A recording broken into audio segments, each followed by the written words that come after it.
അങ്ങനെ നീണ്ട 2 മണിക്കൂറിൻ്റെ കാത്തിരിപ്പിന് ശേഷം ബോർഡിംഗ് സ്റ്റാർട്ട് ചെയ്തു. ആദ്യമായിട്ടാണ് ഞാൻ എമിറേറ്റ്സിൽ യാത്ര ചെയ്യുന്നത്.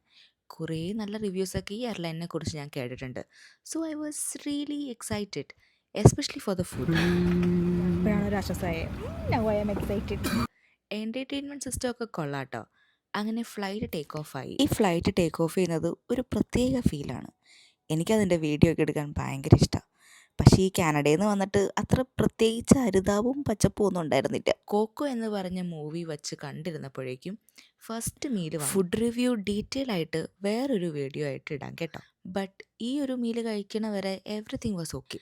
അത് കഴിഞ്ഞ് പിന്നെ എനിക്ക് മര്യാദയ്ക്ക് ഇരിക്കാനും പറ്റിയിട്ടില്ല, കിടക്കാനും പറ്റിയിട്ടില്ല. ഒരു 3-4 മണിക്കൂർ കഴിഞ്ഞപ്പോൾ ഒരു സ്നാക്ക് വന്നു. എങ്ങനെയൊക്കെയോ അതും കഴിച്ചു. എൻ്റെ അടുത്തുള്ള സീറ്റ് കാലിയായിരുന്നു. സോ സുഖമായിട്ടൊന്ന് ഉറങ്ങാമെന്ന് വിചാരിച്ചിരുന്ന ഞാൻ, പക്ഷെ നിദ്രാദേവി എൻ്റെ അടുത്തു കൂടെ പോയിട്ടില്ല. പിന്നെ പ്രേമലു കണ്ടിരുന്നപ്പോൾ ബ്രേക്ക്ഫാസ്റ്റും വന്നു.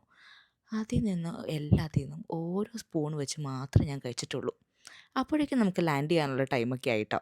അപ്പോൾ ഇനി ദുബായ് എയർപോർട്ടിൽ കാണാം.